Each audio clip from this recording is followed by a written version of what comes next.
wabarakatuh. Hai, kami dari kelompok 5. Di sini kami akan memberikan penjelasan terkait diagram konteks, flowchart, dan juga DFD mengenai siklus aset tetap.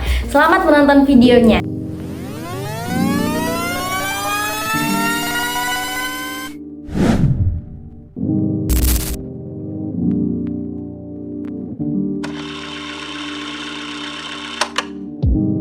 Hai teman-teman, gambar berikut ialah gambar diagram konteks. Nah, di gambar tersebut yang pertama yaitu departemen pengguna mengirimkan pesanan kepada vendor. Selanjutnya, vendor mengirimkan faktur dan aset kepada departemen pengguna. Setelah itu, departemen pengguna akan membuat laporan penerimaan faktur dan mengirimkannya ke departemen pengeluaran kas. Setelah departemen pengeluaran kas menerima laporan tersebut, ia akan melakukan pencocokan, lalu ia akan melakukan pembayaran vendor. Selanjutnya yaitu DFD level 1.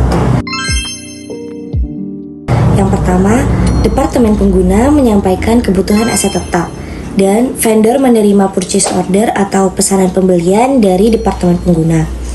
Selanjutnya, vendor mengirimkan aset dan faktur atau tagihan ke departemen pengguna dan departemen pengguna menerima aset tetap beserta faktur dari vendor.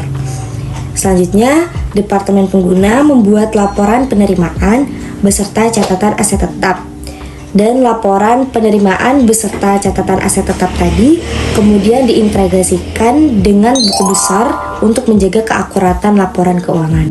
Selanjutnya yaitu DFD 0. DFD 0 ini dimulai dari departemen pengguna yang melakukan pesanan pembelian kepada vendor. Vendor akan mengirimkan aset dan faktur kepada departemen pengguna. Nah, departemen pengguna ini nantinya akan membuat laporan penerimaan yang akan dikirimkan kepada vendor sebagai bentuk konfirmasi penerimaan aset. Departemen pengguna juga menyimpan catatan aset tetap perusahaan pada saat itu. Selanjutnya, laporan penerimaan dan faktur akan dikirimkan kepada departemen pengeluaran kas. Pada tahap ini dinamakan proses pencairan uang tunai. Departemen pengeluaran kas ini bertugas untuk melakukan verifikasi faktur dan melakukan pembayaran kepada vendor dalam bentuk cek.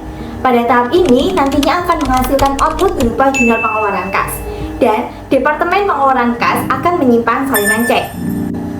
Nah, sebelumnya sudah saya jelaskan bahwa Departemen Pengguna melakukan penyimpanan catatan aset tetap perusahaan.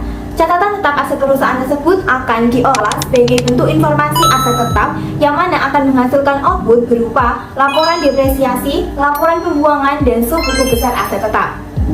Lalu, Departemen Pengeluaran Kas akan mengeluarkan voucher jurnal yang selanjutnya akan diolah dan diupdate ke dalam buku besar. Selanjutnya, perusahaan Surabaya Company akan mengintegrasi dan mengontrol catatan aset tetap. Output dari catatan aset tetap tersebut akan disalurkan ke buku besar sebagai pembaruan rutin. Nah, hal ini bertujuan untuk memastikan keakuratan dalam pelacakan dan pelaporan nilai aset, serta untuk menjaga laporan keuangan yang akurat. Selanjutnya adalah siklus flowchart pada Surabaya Company. Dimulai dari departemen pengguna yang membuat pesanan pembelian dan diserahkan kepada vendor. Kemudian vendor akan memproses pesanan dan mengirimkan aset beserta faktur kepada departemen pengguna yang nantinya akan digunakan untuk membuat laporan penerimaan. Laporan penerimaan ini akan disimpan di catatan penggunaan. Faktur yang diperoleh dari vendor dan laporan penerimaan akan dicocokkan oleh Departemen Pengeluaran Kas sekaligus memverifikasi faktur pembelian aset tersebut. Kemudian Departemen Pengeluaran Kas akan menerbitkan cek dan melakukan pembayaran, kemudian mencatatnya pada jurnal pengeluaran kas. Departemen Pengeluaran Kas juga akan menyiapkan voucher jurnal atas penerbitan cek. Nah, kemudian lanjut pada catatan aset tetap. Di situ membuat informasi aset tetap yang menghasilkan sub buku besar aset tetap. Kemudian membuat ringkasan rincian aset yang menghasilkan laporan ringkasan rincian aset. Kemudian lanjut membuat data penggunaan yang menghasilkan laporan depresiasi. Kemudian membuat laporan pembuangan yang menghasilkan laporan pembuangan. Kemudian lanjut pada buku besar umum. Nah, di sini memposting voucher jurnal yang menghasilkan laporan perolehan aset dan penyusutan, kemudian memperbarui akun buku besar. Setelah memperbarui akun buku besar di sini, lanjut pada bagian integritas dan kontrol. Pada bagian integritas dan kontrol memperbarui sub buku besar. Kemudian flowchart ini berakhir pada bagian integritas dan kontrol. Nah, selanjutnya ada kekurangan dan solusi.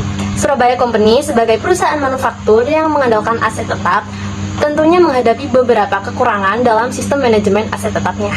Kekurangannya yaitu yang pertama, proses manual yang rentan terhadap kesalahan. Nah, yang kedua, ada kurangnya integrasi sistem yang dapat menyebabkan keterlambatan dalam pembaruan data dan laporan. Yang ketiga, ada pemantauan dan pemeliharaan aset yang tidak optimal. Hal tersebut berpotensi meningkatkan biaya operasional dan mengurangi efisiensi produksi. Selanjutnya, solusi untuk meningkatkan manajemen aset pada Surabaya Company yang pertama yaitu implementasi sistem berbasis teknologi untuk meningkatkan akurasi dan efisiensi. Yang kedua, ada integrasi antar departemen sehingga dapat mengakses data secara real time. Nah, yang terakhir yaitu melakukan audit internal secara berkala untuk kepatuhan dan efektivitas proses manajemen aset pada perusahaan Surabaya Company.